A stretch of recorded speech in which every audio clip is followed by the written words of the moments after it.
In the final frantic years of the 21st century, the world was a tapestry of paranoia and desperation. The great powers, bled dry by the Sino-American War and the relentless drain of the resource wars in Europe and the Middle East, stood on the precipice of mutual annihilation. The promise of atomic energy had curdled into the threat of global cremation. In the United States, this existential dread manifested in two distinct forms: a fervent, almost hysterical embrace of a consumerist, idyllic past that never truly was, and the quiet, colossal undertaking of the Strategic Defense Initiative, rebranded for public consumption as the Aegis Initiative. It was a project of unprecedented scale, a shield forged in the fires of nationalistic terror designed to render the nation inviolable. Billions of dollars, resources that could have stabilized a dozen collapsing economies, were poured into a network of orbital kill satellites, ground-based laser arrays hidden in the remote Dakotas and Nevada, and a sophisticated early warning system controlled by a nascent artificial intelligence housed deep within Cheyenne Mountain. While the public was distracted by Nuka-Cola slogans and the latest model of Chrysler's automobile, the true future of the nation was being constructed in secret, a technological fortress intended to outlast the apocalypse. The prevailing wisdom among the international community was that such a shield was a fantasy, a fiscal black hole designed to project an illusion of security. The Soviets scoffed, the Chinese strategists dismissed it as a paper tiger, and even within the Pentagon, whispers of doubt were common. The complexity was too great, the variables too numerous. A perfect defense against a full-scale nuclear exchange was considered a mathematical impossibility. The bombs would always get through. This skepticism was, in many ways, the final nail in the coffin of global diplomacy. Believing the American shield to be a bluff, the other powers saw no reason to de-escalate. The logic of mutually assured destruction, the grim doctrine that had kept a fragile peace for over a century, remained firmly in place. The world continued its inexorable slide towards the abyss, each nation clutching its nuclear arsenal like a holy relic, convinced that when the final moment came, all would burn together. But what if they were wrong? What if the shield was not a fantasy, but a reality? What if, in the final moment of mankind's self-inflicted judgment, one nation was spared, left alone in a world of fire and ash? This is where the story begins. On the morning of October 23rd, 2077, the impossible happened. The sirens, so long a part of drills and nightmares, screamed with genuine panic. The Skyfall early warning system lit up with thousands of contacts, a swarm of death arching over the poles and across the Pacific. It was the moment the world had feared for a generation. In Moscow, in Beijing, in the scattered capitals of a crumbling Europe, military commanders gave their final, irrevocable orders. In America, families huddled in their homes, the television broadcast cutting to a stoic anchorman, reading a script of utter finality. But deep beneath the granite of Cheyenne Mountain, and in silent orbit thousands of miles above, the Aegis Initiative activated. It was not a chaotic, desperate defense. It was a symphony of automated destruction. Orbital platforms powered by compact fusion cores tracked the incoming warheads, their particle beams lancing through the cold vacuum of space to vaporize re-entry vehicles before they even breached the upper atmosphere. On the ground, laser batteries rose from their hidden silos, painting the sky with searing light, picking off the warheads that slipped through the orbital net. The system's central AI, codenamed Janus, processed threats with inhuman speed, allocating targets, rerouting power, and coolly calculating interception vectors. From the ground, It was a terrifying spectacle. The sky shimmered with silent star-like explosions. A handful of missiles, a statistically insignificant number, penetrated the outer layers of the shield. One struck a remote stretch of the Montana wilderness, a dud that failed to detonate. Another vaporized a small, uninhabited atoll in the Pacific. But the great cities, the industrial heartlands, the sprawling suburbs, remained untouched. As the hours passed, the impossible truth began to dawn. The world was burning, but America was safe. The television networks, broadcasting from hardened bunkers, showed satellite images of mushroom clouds blooming across Asia and Europe.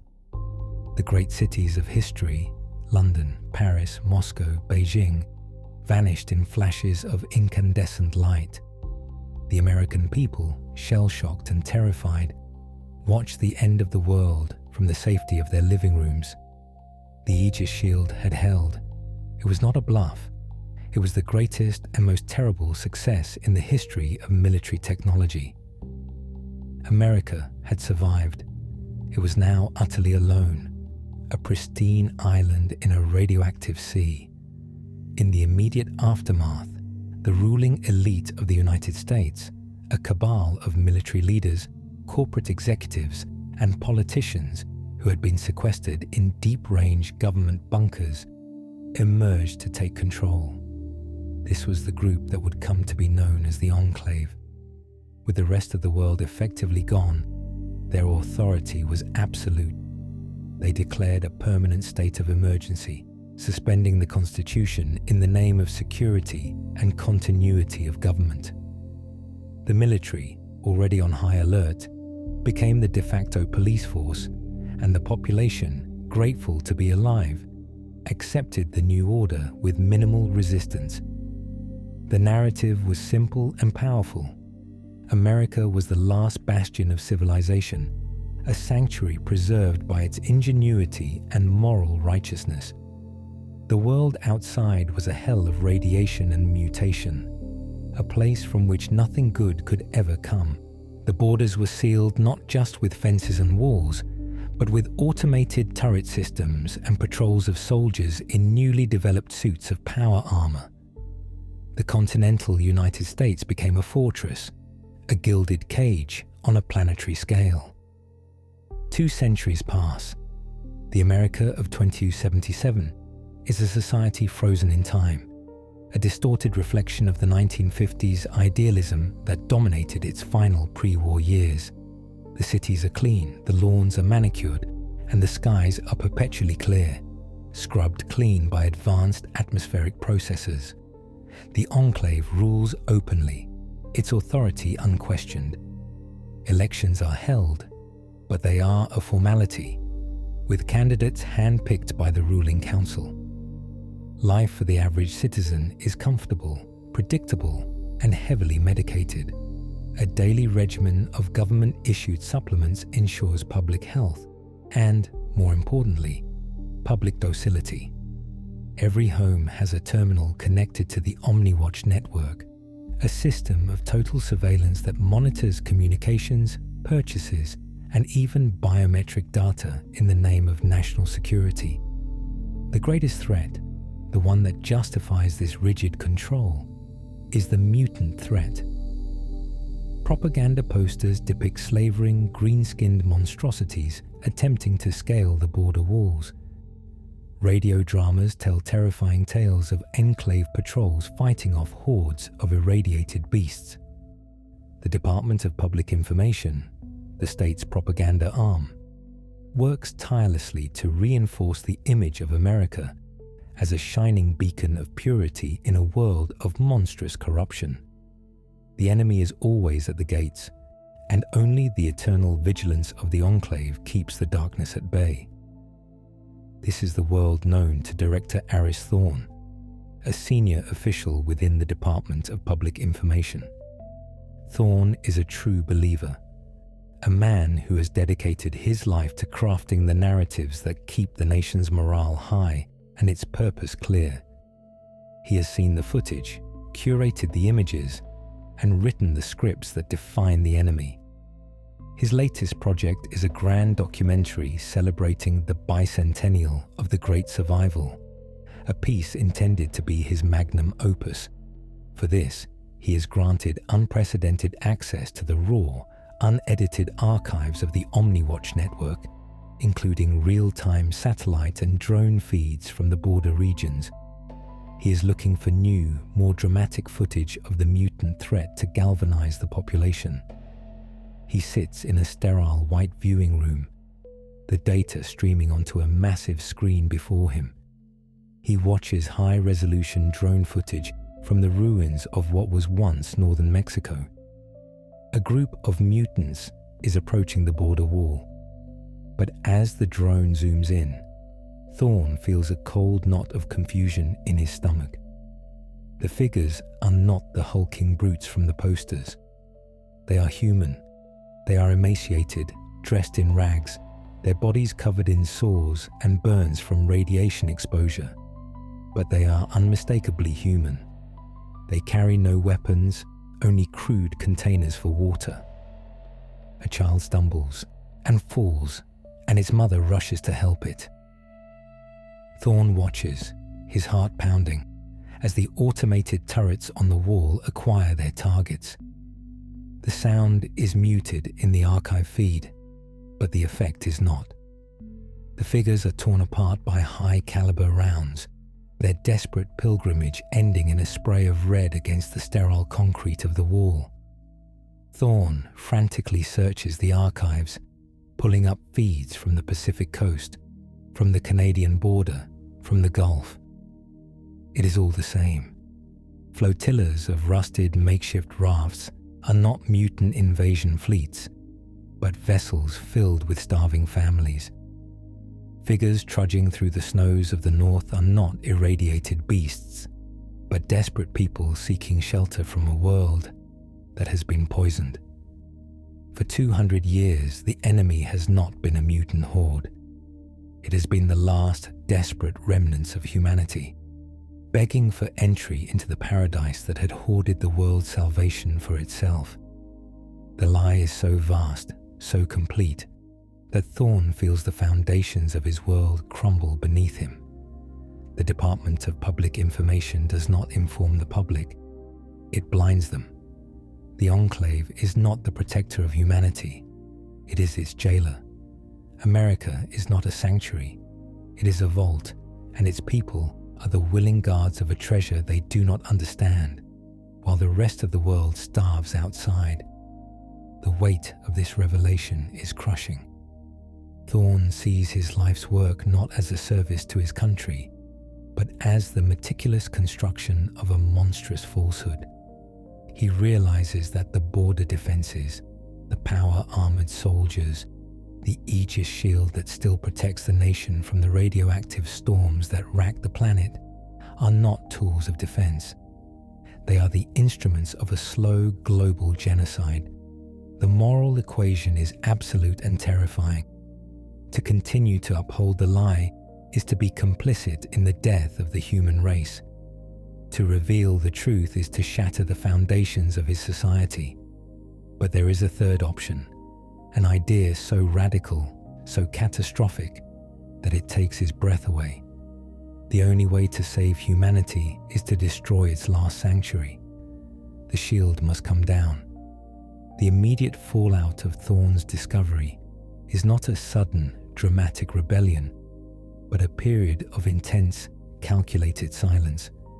He continues his work at the Department of Public Information, his face a mask of loyal diligence, while his mind races with the implications of his newfound knowledge. He understands that any overt action, any careless word, would lead to his immediate arrest and disappearance at the hands of the Department of Internal Security, the Enclave's ruthless secret police force led by the formidable General Marcus Castor. Castor is a man who sees conspiracy in every statistical anomaly, a true believer in the Enclave's mission, and his agents are embedded in every level of society. Thorne knows he is being watched, just as everyone is. His first move, therefore, is one of supreme caution. He begins to subtly alter search parameters in his archival requests, burying his inquiries about border activity within larger, legitimate projects. He studies the organizational charts of the Enclave, not as a propagandist, but as a strategist, identifying the key nodes of power, the logistical choke points, and, most importantly, the potential for dissent. His search for allies begins not with grand speeches, but with quiet observation. He looks for the cracks in the facade of unwavering loyalty. He finds one in Colonel Eva Rostova, a logistics officer in the Army's Quartermaster Corps. Rostova is a woman of formidable intelligence and efficiency, but Thorne, reviewing her personnel file under the pretext of a new recruitment campaign, notices a pattern of flagged reports she has filed over the years. They are queries about resource allocation, questioning why vast quantities of advanced medical supplies, foodstuffs, and construction materials are perpetually stockpiled in deep storage bunkers instead of being used to further improve the lives of the citizens. Her reports have always been dismissed as bureaucratic overzealousness, but Thorne sees in them a mind that questions the logic of institutionalized hoarding. He arranges a chance meeting at a high-level briefing. He doesn't speak of the truth. Instead, he speaks of efficiency and waste, using the bland language of bureaucracy to echo the very concerns Rostova has been raising for years. He gauges her reaction, the flicker of recognition in her eyes, the subtle nod of agreement. He has planted a seed. His next target is Dr. Kenji Tanaka, a brilliant but disillusioned physicist working on the maintenance systems for the Aegis network itself. Tanaka's psychological profile, available to Thorne through his high-level clearance, shows a growing sense of disillusionment and intellectual stagnation. The man who helps maintain the most advanced piece of technology in human history is bored, his genius relegated to running diagnostics on a system that has not faced a real threat in 2 centuries. Thorne approaches him not with moral arguments, but with a technical puzzle. Through an anonymized data channel, he poses a hypothetical question about the Aegis network's vulnerabilities, framing it as a theoretical exercise for a new propaganda film about the system's infallibility. Tanaka, intrigued by a genuine challenge, begins to analyze the system not as a maintainer, but as an attacker. He discovers that the network, while powerful, is centralized. Its 3 primary command nodes, the subterranean Aegis Prime in Cheyenne Mountain, the orbital command platform Aegis Sky, and the deep oceanic submersible hub Aegis Hydra, are deeply interconnected. A simultaneous failure of all 3 would cause a catastrophic system-wide collapse from which it could not recover. Tanaka reports this hypothetical vulnerability, and Thorne, in his official capacity, buries the report, classifying it as fear-mongering. He now has his technical expert, a man who knows how to break the shield. While Thorne builds his nascent conspiracy, the Enclave is not idle. General Castor's Department of Internal Security, DIS, is a finely tuned instrument of paranoia. Their analysts, augmented by sophisticated pattern recognition software, detect the faintest ripples of dissent. Thorne's unusual archival requests, Rostova's renewed interest in stockpiled resources, and Tanaka's sudden flurry of theoretical modeling on network failure, viewed in isolation, these are insignificant. But Castor's systems are designed to connect disparate data points. An alert is flagged. It is low level, a statistical ghost, but it is enough. Castor does not strike directly. That is not his way. Instead, he tightens the net. Surveillance on key personnel in the DPI, the military, and the scientific community is subtly increased. Undercover DIS agents are assigned to new positions within their departments, their task to listen and observe. The atmosphere in the upper echelons of the Enclave grows colder, more suspicious. Promotions are delayed, security clearances are reviewed, and several mid-level officials who have shown the slightest hint of non-conformist thought are quietly transferred to remote, undesirable postings. Thorne and his budding network, which he internally calls the Apostasy, feel this pressure immediately. They are forced to adapt, to become even more cautious. Communication moves from encrypted data channels to methods that are paradoxically more primitive and more secure. They use dead drops, leaving messages in hollowed-out books in the vast Library of Congress. They communicate through coded messages placed in the public classified ads of the state-run newspapers. Rostova uses her logistical authority to create ghost shipments, moving small quantities of supplies, communications equipment, medical kits, untraceable electronics, to hidden caches in abandoned subway tunnels beneath the gleaming capital city. Tanaka, meanwhile, begins to work on a viral code, a digital weapon designed to cripple the Aegis hubs, disguising his work as a new diagnostic program. The pressure from Castor's investigation has the unintended effect of hardening the conspirators, forcing them to become the disciplined, clandestine organization they need to be. The initial shock of Thorne's discovery is now transforming into a concrete, albeit terrifying plan. They are no longer just horrified observers. They are active agents of sedition, moving pieces on a chessboard where a single mistake means erasure. The Gilded Fortress has its first true internal enemy, an infection born from the truth, growing silently in the heart of the system designed to protect it. The growth of the Apostasy from a trio of disillusioned officials into a functional insurgency is a slow, painstaking process fraught with logistical nightmares. The Gilded Fortress is a society engineered to prevent such movements. Every transaction is digital and tracked, every communication is monitored, and every citizen's biometric data is on file. To acquire resources is to risk immediate detection. Colonel Rostova becomes the linchpin of the entire operation. Her mastery of the Enclave's labyrinthine supply chain bureaucracy is their single greatest asset. She discovers that the system's obsession with redundancy and over-preparation is its greatest weakness. For every unit of medicine or piece of equipment in active use, there are 10 more held in long-term storage in automated warehouses. By subtly altering inventory manifests, creating rounding errors in quarterly reports, and scheduling maintenance checks that never occur, she is able to divert a steady trickle of materiel. A crate of plasma rifle energy cells is marked as damaged in transit. A shipment of advanced combat stimulants is lost in a clerical error. A set of high-frequency transceivers is rerouted to a decommissioned communications bunker. Each act is a gamble, a digital footprint that could be traced back to her. She covers her tracks with layers of forged authorizations and misdirection, using the system's own complexity as camouflage.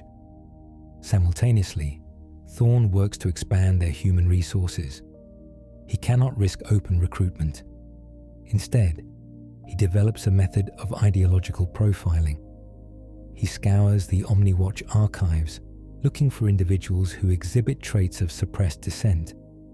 Artists whose work subtly questions state narratives, academics who request access to pre-war historical texts, soldiers who have filed reports for excessive force during border incidents.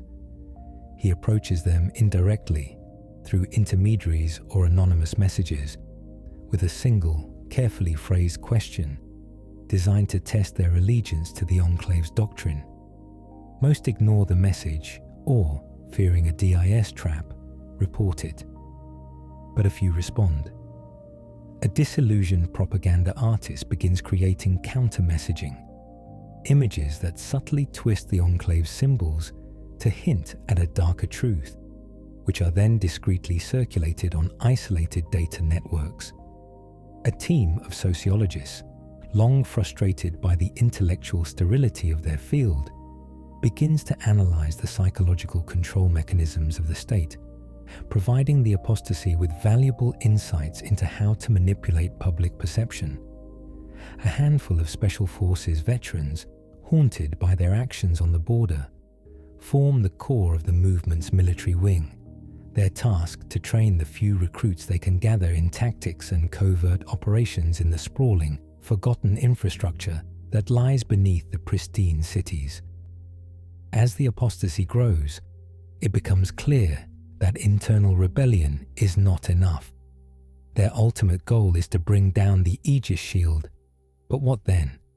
The act itself would be meaningless if the remnants of humanity outside were too scattered and disorganized to take advantage of it. They need to establish contact, to coordinate, to turn the desperate, sporadic attempts to breach the border into a synchronized global event.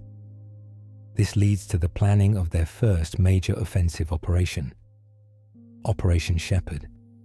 The objective is to seize control of a remote, deep-range communications relay in the Sierra Nevada mountains for a single hour. The facility is officially a weather monitoring station, but Tanaka, through his access to network schematics, knows it contains an antenna powerful enough to broadcast a signal across the Pacific. The message they intend to send is simple: a package of data containing proof of the Enclave's lie, a timetable for the eventual disabling of the shield, and a set of coordinates for refugee fleets to gather, turning their uncoordinated efforts into a focused wave. The execution of Operation Shepherd is a microcosm of the challenges they face. The military team, led by former Captain Julian Gage, a man drummed out of the service for questioning orders at a border massacre, has to travel hundreds of miles through monitored territory. They use old, unnetworked service tunnels for decommissioned maglev trains, a journey of days through utter darkness. Rostova provides them with pre-war schematics and untraceable equipment. When they reach the facility, they find it manned by a skeleton crew of technicians and a small security detail. Gage's team, using non-lethal methods to avoid creating a high-priority murder investigation, neutralizes the staff and takes control of the broadcast room. For 58 minutes, they transmit Tanaka's data package, a compressed burst of truth aimed at the empty skies, hoping that somewhere, someone is listening. They wipe the station's logs and retreat back into the tunnels just as an automated alert brings a squadron of vertibirds to investigate the communications anomaly. They have succeeded, but the risk has been immense. The Enclave's reaction is swift and brutal, though misdirected. General Castor's DIS registers the unauthorized broadcast, but its origin is expertly scrubbed by Tanaka's intrusion software. Unable to pinpoint the source, Castor interprets the event not as an act of internal dissent, but as a sophisticated new form of external attack. He concludes that a group of intelligent mutants or survivors has managed to master pre-war technology. This flawed conclusion leads to a massive escalation of border violence. Project Purity, once a theoretical contingency plan, is activated. A new generation of autonomous combat drones and heavily armed vertibird gunships are deployed to the coastal and land borders with a new, terrifying directive. Not to repel, but to actively seek and destroy any human settlements within a 500-mile exclusion zone. The Enclave's war against the outside world, once a defensive posture, becomes an extermination campaign. This brutal escalation has two profound effects. For the Apostasy, it is a devastating moral blow. Their attempt to reach out has resulted in the deaths of thousands of the very people they are trying to save. The weight of this unintended consequence creates the first real fissures within the group. Some argue for a more direct, violent approach, advocating for assassinations and sabotage within the fortress. Others, led by Thorne, insist that their primary goal must remain the shield. The debate is fierce, but the new deadline imposed by Project Purity forces their hand. They must accelerate their plans to disable the Aegis network before the Enclave succeeds in sterilizing the entire continent of outside life. For the world outside, the Enclave's new offensive is a catastrophe, but the message from Operation Shepherd has been received. Among the scattered flotillas and survivor enclaves, primitive radio receivers pick up the strange, repeating broadcast. The data is decrypted. The truth is revealed. For the first time in 2 centuries, the people of the Wasteland have something they thought long extinct: hope. They learn that they are not facing a nation of united enemies, but a gilded cage with traitors on the inside. A new sense of purpose spreads through the refugee fleets. They begin to consolidate their forces, to share resources, and to move towards the rendezvous points specified in the broadcast, preparing for the day the sky is no longer a death sentence. The board is set for a final, desperate confrontation, with the Apostasy fighting to tear down the walls from within, and the last remnants of humanity gathering to storm the gates from without. The Enclave's Project Purity is the catalyst that transforms the Apostasy's clandestine struggle into a desperate race against time. The systematic extermination of the external populations is not just a moral horror. It is a strategic disaster for their long-term goals. Every refugee camp burned, every flotilla sunk, is a blow to the future of humanity they hope to save. Thorne and his inner circle realize that their methodical, slow-burn approach is no longer viable. They must act, and act decisively, even if it means exposing their entire network and facing annihilation. The plan they formulate is audacious and suicidal in equal measure. A 3-pronged surgical strike against the very heart of the Enclave's power. They christen it Operation Downfall, a name that reflects the terrible ambiguity of their mission. To bring down the shield, they must bring down their own world. The plan hinges on Dr. Tanaka's analysis of the Aegis network's centralized architecture. The 3 nodes, Aegis Prime, Aegis Sky, and Aegis Hydra, must be neutralized within the same operational window, a span of no more than 10 minutes. If one node is attacked prematurely, the others will enter a hardened lockdown mode, making them virtually impregnable. If one node survives, it can potentially reboot the entire system, rendering the sacrifice of the other teams meaningless. Success requires perfect synchronization, flawless execution, and a great deal of luck. The Apostasy's limited resources are divided among 3 specialized assault teams, each with a specific, near-impossible objective.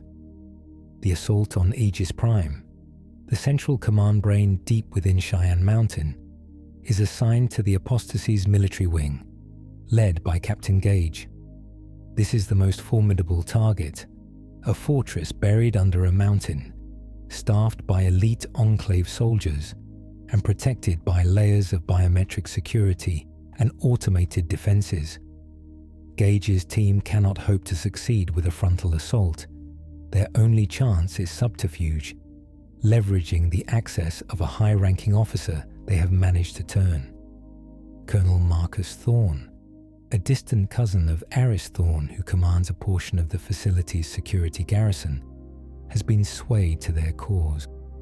His disillusionment stems from a deep-seated belief that the Enclave has betrayed the military's honor, turning soldiers into mere executioners.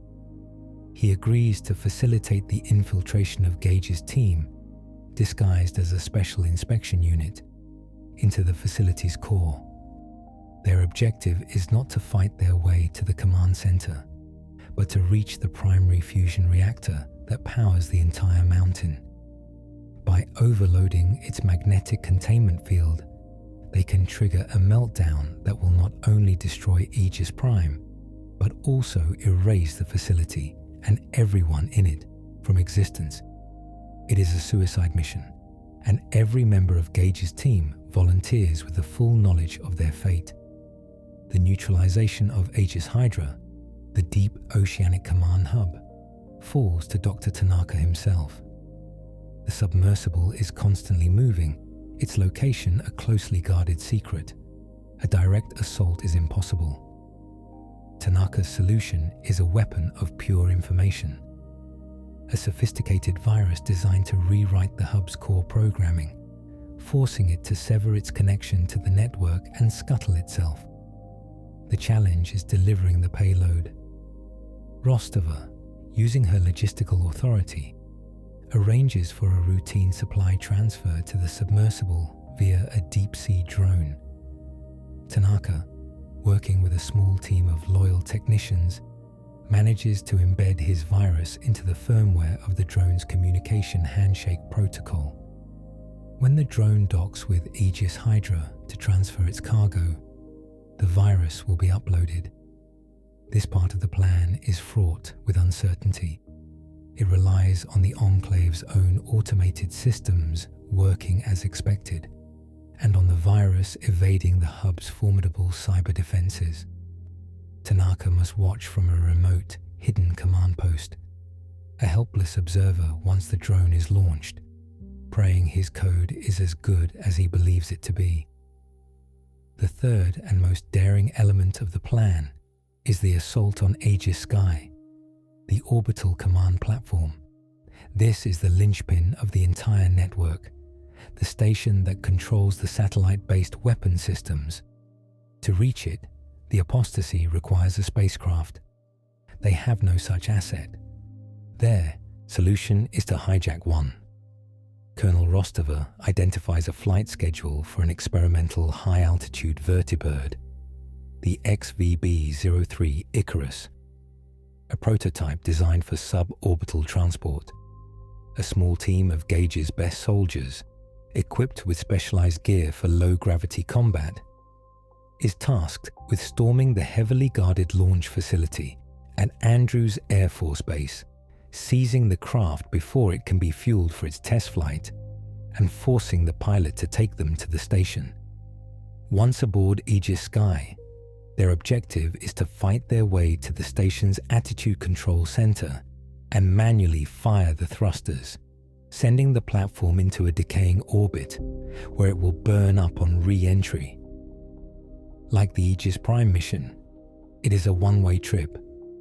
As the day of the operation approaches, the tension within the Apostasy is palpable. They are a scattered collection of idealists, soldiers, and scientists, about to challenge the most powerful military machine on the planet. Aris Thorne, the man who started it all, finds himself in the most crucial and least glamorous role. He is the conductor of this orchestra of destruction. From his office at the Department of Public Information, he will monitor the Enclave's internal communications, ready to create diversions and spread disinformation to cover the movements of the assault teams. His greatest contribution, however, is what they call the Judas Kiss. Using the advanced audio-visual technology at his disposal, he has spent months creating a flawless deepfake of President Eden, the figurehead of the Enclave. At the precise moment the assaults begin, Thorne will broadcast a fake emergency presidential address across the entire Enclave network. The message will announce a sudden, massive solar flare event, a phantom threat that necessitates an immediate, system-wide diagnostic of the Aegis network. This command, seemingly coming from the highest authority, is designed to do one thing: force the network into a low-power diagnostic mode, temporarily lowering its internal security protocols and creating a window of vulnerability for the assault teams. It is a desperate gambit. If General Castor or his agents detect the fabrication too quickly, the entire operation will collapse before it even begins. Thorne, the propagandist, must use the ultimate lie to reveal the ultimate truth. The stage is set for a battle that will not be fought on a traditional battlefield, but in the corridors of power, the depths of the ocean, and the cold vacuum of space.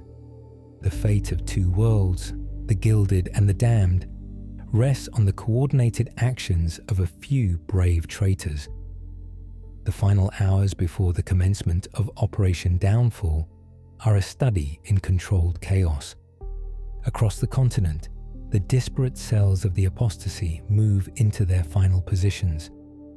Captain Gage's team, their faces grim under their helmets, is loaded into a sealed transport truck, their forged documents and the authority of their mole, Colonel Thorne, their only shield against the constant scrutiny of Enclave security.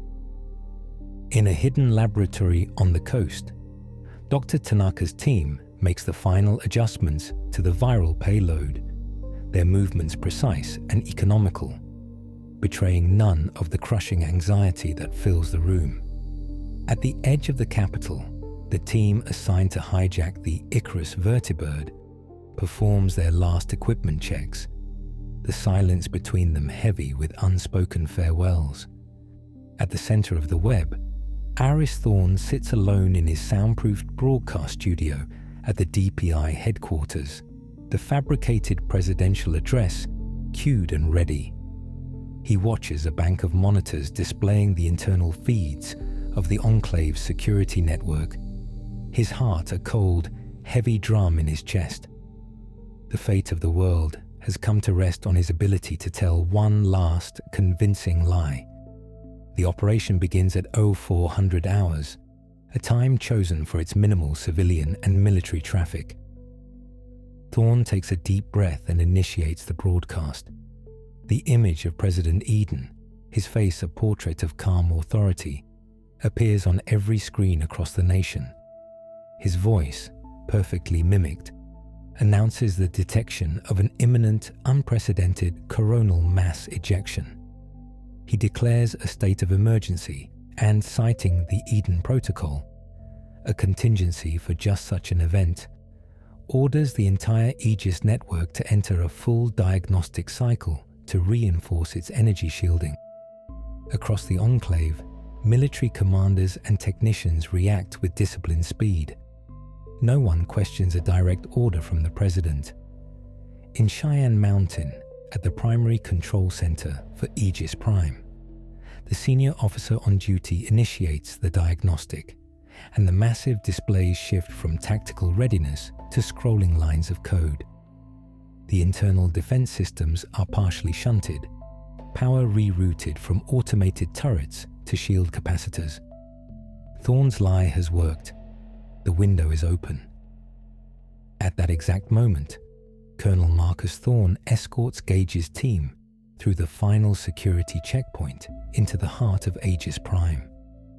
The guards, distracted by the sudden emergency alert, wave them through with only a cursory scan. Once inside the secure zone, Gage's team moves with brutal efficiency.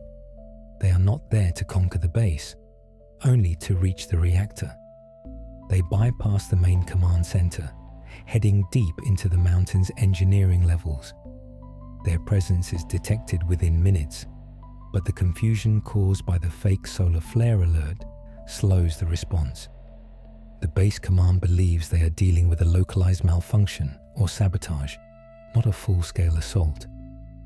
This gives Gage the time he needs. His team fights a running battle through the narrow service corridors, their captured plasma weapons making short work of the responding security teams. They reach the reactor chamber, a vast cavern filled with the hum of the fusion core. While half the team provides covering fire, the other half, led by a former combat engineer, forces the control room door. They are inside, but the entire facility is now on high alert.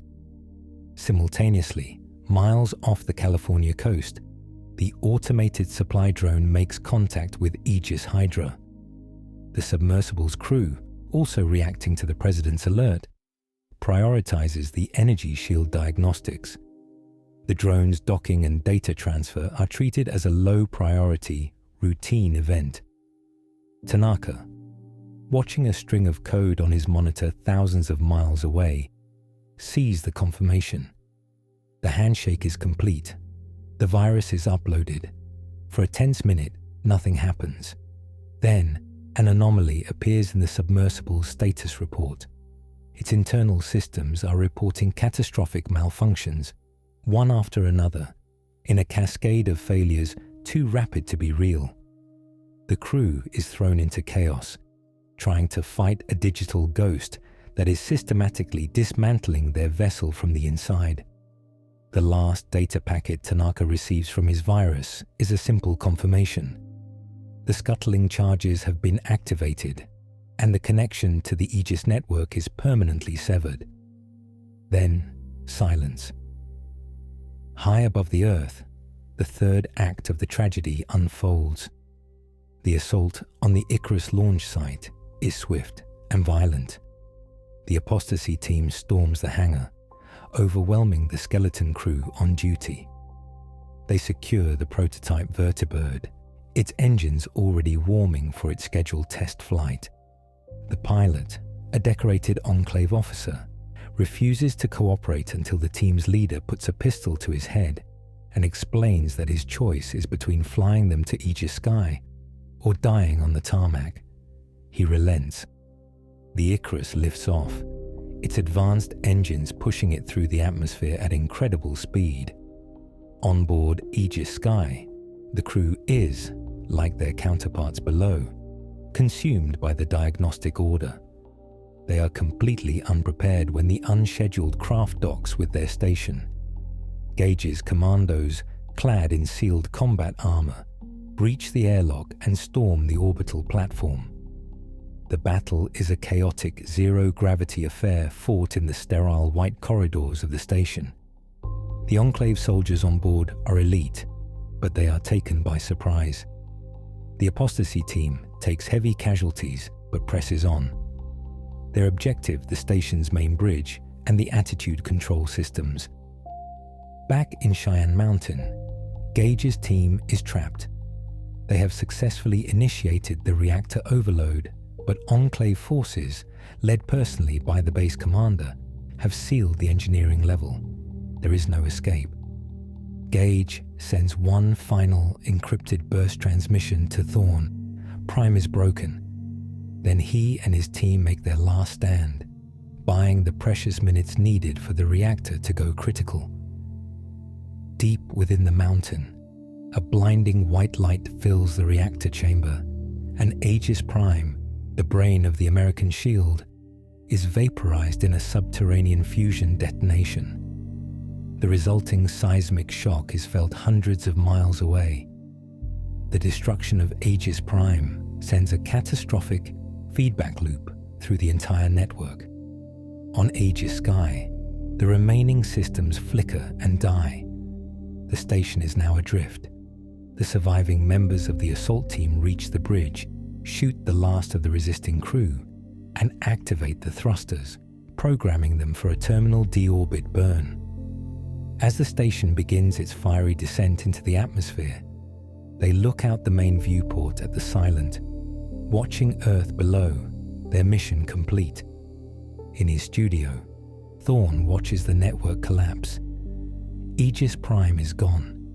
Aegis Hydra is offline. Aegis Sky is a new man-made meteor streaking across the sky. He has done it. The shield is down, but his victory is short-lived. General Castor, operating from a secondary command bunker, was never fooled by the fake presidential address. His own intelligence had warned of a possible internal threat, and the sheer, synchronized perfection of the network failure is too coincidental to be a solar flare. He immediately understands the truth. He is facing a coup, an act of supreme treason. He cannot save the shield, but he can still deliver a final spiteful blow. He accesses the Enclave's ultimate contingency plan, a protocol designed for a scenario where the mainland has already been lost.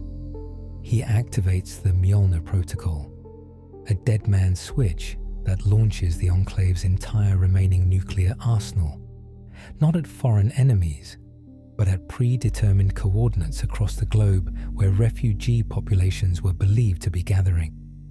It is a final, scorched earth act of pure malice. Simultaneously, another, more ancient threat re-emerges. In the ruins of China and the former Soviet Union, automated defense systems, dormant for 2 centuries, detect the sudden, catastrophic failure of the American Aegis network. These systems were programmed with a simple, vengeful logic. If the American shield ever falls, launch everything. On strategic maps in Custer's bunker and in Thorne's studio, thousands of new hostile contacts appear. The ghosts of the Great War, the missiles that were never fired, are finally in the air. They are aimed at the pristine, undefended cities of the American continent. Operation Downfall has succeeded. It has not only lowered the shield, it has called down the very apocalypse it was built to prevent. Thorne watches the inbound trajectories, a lattice of death converging on the nation he has just sacrificed. He has not just opened the cage, he has set the world on fire. The immediate aftermath of the Aegis network's collapse is a descent into absolute pandemonium. For 200 years, the American populace had lived with the comforting, unshakable belief in their own invulnerability. This foundational myth is shattered in the span of minutes. The first sign for the average citizen is the sudden, terrifying wail of air raid sirens, a sound most had only ever heard in historical documentaries. The carefully constructed facade of the Enclave's eternal vigilance crumbles into dust. In the cities, there is panic, disbelief, and then a frantic, futile scramble for safety. The public fallout shelters, long ago converted into storage facilities or decommissioned entirely, are useless. The carefully ordered society of the Gilded Fortress dissolves into a primal stampede of fear. The Enclave's chain of command, already reeling from the decapitation strike on Aegis Prime and the chaos of the fake presidential address, fractures completely. Washington, D.C., the seat of the Enclave's power, is one of the first cities targeted by the ancient Chinese and Russian missiles. The presidential bunker, along with most of the civilian government, is obliterated in a flash of thermonuclear fire. General Custer, operating from his remote secondary command bunker, attempts to impose martial law, but his orders are largely ignored. The Enclave's military is a force designed for policing its own population and conducting punitive expeditions against defenseless refugees. It is utterly unprepared for a strategic nuclear exchange on its own soil. Communications break down as electromagnetic pulses from high-altitude detonations fry electronic systems. Military units are isolated, their commanders forced to make independent decisions based on incomplete and terrifying information. The monolithic power of the Enclave evaporates, leaving behind a collection of well-armed but leaderless factions, each focused solely on its own survival. Aris Thorne, the architect of this apocalypse, meets his end in the capital. He makes no attempt to flee. After confirming the success of Operation Downfall, he erases all data linking his co-conspirators to the plot, a final act of protection for those few who might survive. He then walks out of the Department of Public Information building and onto the streets, joining the panicked crowds. He looks up at the sky, at the fiery contrails of the incoming warheads, and feels not regret, but a profound and terrible sense of resolution. He has committed an act of treason on a scale unprecedented in human history, condemning millions of his own people to death. Yet, in doing so, he has given the rest of humanity a chance to live. He is both a mass murderer and a savior, a paradox that is erased in the searing light of the first detonation. As the American cities burn, a new reality dawns for the survivors outside the fortress. The refugee flotillas, guided by the Apostasy's broadcast, had been gathering in the deep ocean, far from the reach of the Enclave's coastal patrols. They witnessed the final vengeful launches of Castor's Mjolnir missiles, streaks of light that thankfully passed them by, aimed at targets on distant, desolate continents. Then, they watched the sky above America fill with the fire of retribution. For them, it is not a moment of terror, but one of grim, long-awaited vindication. The fortress has fallen. The horizon, once a symbol of an unattainable paradise, is now a pillar of smoke and flame. Cautiously, the flotillas turn their bows toward the scarred and burning coastline. Their journey is no longer one of supplicants begging for entry, but of inheritors arriving to claim the ruins. The consolidation of power in post-downfall America is a brutal, chaotic affair. There is no central authority to seize. The surviving remnants of the Enclave military devolve into warlordism. A general in California declares the establishment of the Californian Directorate, hoarding control over the remaining military-industrial facilities. A fanatical colonel in Texas forms a puritanical cult around the surviving elements of his power-armored division, preaching a gospel of vengeance against the traitors who brought about their doom. These Enclave remnants are powerful, technologically superior, and utterly ruthless, but they are scattered and isolated, more concerned with fighting each other for control of dwindling resources like fusion cores and clean water than with re-establishing any kind of national governance. Into this power vacuum come the others, the survivors from the outside world. They arrive on the shores to find not a land of milk and honey, but a nuclear wasteland identical to the one they left behind. The pristine cities are now radioactive craters. The suburbs are burning ruins, and the once compliant American population is a terrified, starving mass of refugees in their own land. A great, brutal reversal takes place. The former citizens of the fortress, physically and psychologically soft after generations of comfort and medication, are completely unprepared for survival in a harsh, radioactive world. They are easy prey for the hardened, ruthless survivors from the outside, who have spent their entire lives fighting for every scrap of food and every drop of clean water. The once proud Americans are enslaved, robbed, or simply killed for their supplies. The technological marvels of the Enclave, the advanced weaponry, the medical technology, the food synthesizers, are now the prizes in a continent-wide war of all against all. The societal transformation is absolute. The rigid caste-like distinction between the saved Americans and the damned outsiders is erased by atomic fire, replaced by the simple, brutal binary of the strong and the weak.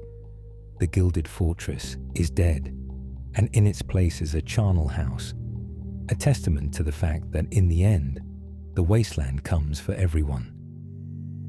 50 years after the day of Operation Downfall, the North American continent has found a new, brutal equilibrium. The radioactive hotspots have cooled, the dust has begun to settle, and the memory of the Gilded Fortress has passed from living experience into fractured legend. For the generations born into this new world, the stories of clean cities, abundant food, and a sky free of radiation sound like childish fantasies. The landscape is a patchwork of struggling settlements, irradiated ruins, and territories controlled by violent tribal factions. The great dream of America is dead, replaced by the grim reality of day-to-day survival, The direct descendants of the Enclave are a scattered and diminished force. The Californian Directorate collapsed into civil war decades ago, its advanced technology lost or destroyed in the fighting. The Texan purification cult was eventually wiped out by a coalition of survivor tribes who had grown weary of their crusades. Pockets of Enclave technology and ideology persist, however, like a stubborn genetic trait. In fortified bunkers, small groups of pure bloods hoard remnants of pre-downfall tech, clinging to a doctrine of genetic purity and technological supremacy. They are the boogeymen of the new Wasteland, emerging from their shelters to raid settlements for supplies and genetic stock, a constant, dangerous reminder of the old world's arrogance. Their power is a shadow of what it once was, but their fanaticism remains, a poison that continues to seep into the soil of the new world. The society that has emerged from the ashes is a complex and often contradictory fusion of the two worlds that collided on that fiery day. The outsiders who arrived on the shores brought with them resilience, practical survival skills, and a deep-seated hatred for the symbols of the old American regime. The insiders, the survivors of the fortress, contributed what they could remember of science, engineering, and pre-war culture, though their knowledge is often fragmented and incomplete. In the more successful settlements, a new culture has been forged. People are no longer defined by whether their ancestors came from inside or outside the wall, but by their skills and their allegiance to their community. They are farmers, scavengers, doctors, and warriors, rebuilding a semblance of civilization one brick at a time. They have learned to cultivate radiation-resistant crops, to purify water, and to build communities based on mutual defense and cooperation. Yet, the legacy of the past is a deep and festering wound. The Apostasy, the group that sacrificed a nation to save the world, is a figure of intense debate.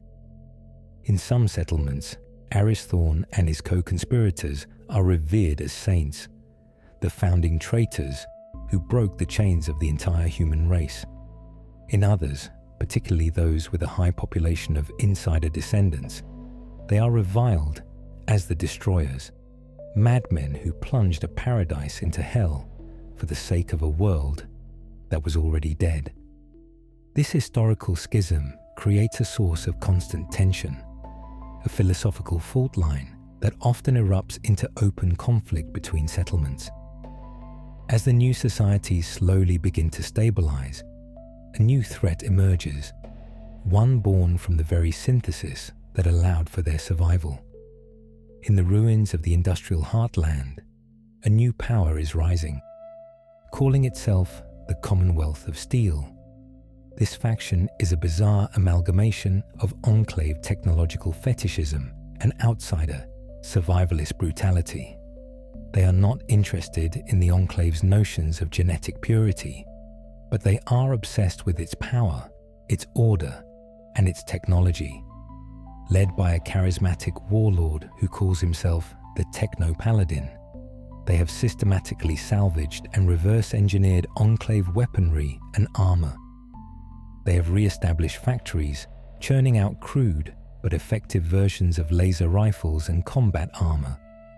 Their ideology is simple and seductive: order through strength, progress through technology. They preach that the chaos of the Wasteland is a disease, and they are the cure. They offer settlements a choice: join their commonwealth and submit to their iron-fisted rule, or be crushed under the heel of their technological might. The Commonwealth of Steel represents a new and terrifying possibility: that the legacy of the Enclave was not its people or its bloodlines, but its seductive and corrupting belief in technological dominance as an end in itself. The cycle of history, it seems, has a tendency to repeat, each time with a new and more monstrous face. The struggle for the soul of the continent is far from over, It has simply entered a new, more brutal chapter. The Gilded Fortress may be gone, but the human desire to build cages for themselves and for others remains as strong as ever. The final state of affairs on the North American continent, and indeed the world, is one of profound and grim irony. The Apostasy's ultimate goal was to save humanity by ending the great schism between the haves and the have-nots, by shattering the Gilded Fortress that hoarded life while the rest of the world died. In this, they were successful. Humanity is no longer divided. The world is now uniformly a wasteland, a level playing field of radioactive ruins and desperate struggle. The great moral crime of the Enclave, its decision to save itself at the expense of everyone else, has been answered with a terrible and cleansing fire. The slate has been wiped clean, not with forgiveness, but with annihilation. Yet, the dream of a new unified humanity rising from the ashes remains elusive. The destruction of the old order did not magically erase the old hatreds or the fundamental flaws of human nature. The legacy of the fortress endures as a deep cultural poison. The descendants of the insiders and outsiders may live side by side in some communities, but the memory of generations of privilege and suffering creates a chasm of distrust that is not easily bridged. The stories told to children are not of a shared human heritage, but of the perfidy of the Enclave or the barbarism of the Wastelanders. This inherited trauma fuels the conflicts that continue to plague the continent, providing fertile ground for demagogues like the Techno-Paladin to exploit. The Commonwealth of Steel is the ultimate manifestation of this failure, a movement that seeks to rebuild the fortress not with walls of concrete and lasers, but with walls of ideology and fear. They have learned the wrong lesson from the past, seeing the Enclave's failure not in its morality, but in its inability to maintain control. The central question posed by the actions of Aris Thorne and the Apostasy remains unanswered, debated in the flickering firelight of survivor camps and the fortified halls of the new warlords. Was the sacrifice worth it? Was it a moral imperative to destroy a perfect, if unjust society, to give the rest of the world a chance at a brutal, imperfect survival? Or was it the ultimate act of nihilistic arrogance, the destruction of the last, best remnant of human civilization out of a misplaced sense of global pity? There is no easy answer. The world without the fortress is a world without its greatest monster, but also without its greatest marvel. Humanity is free, but it is a freedom born of shared misery, the freedom of the shattered cell block after the prison has been burned to the ground. The future is a blank page, but one stained with blood and ash. In the end, the story of the Gilded Fortress is a cautionary tale about the nature of salvation. The Enclave sought to save a piece of humanity by cutting it off from the whole, and in doing so, created a paradise that was morally bankrupt and ultimately unsustainable. The Apostasy sought to save the whole of humanity by destroying that piece, and in doing so, unleashed a hell that consumed the saved and the damned alike. The cycle of history, driven by the twin engines of fear and power, grinds on. In the ruins of a city once called Chicago, a young scavenger from a mixed community discovers a hidden bunker. Inside, she finds not weapons or food, but a data terminal, still miraculously functional. On it is a single, uncorrupted file, the complete, unedited archives of the Department of Public Information, including Aris Thorne's personal logs and the unfiltered footage of the world outside the walls as it was before the fall. For the first time, the complete truth of the old world, of the lie that sustained it and the cataclysm that destroyed it, is in the hands of the new. What she and her people choose to do with that knowledge Whether they use it to finally heal the wounds of the past, or to forge new and more effective weapons for the future, remains to be seen. The wasteland is vast, and the struggle for what it means to be human has only just begun.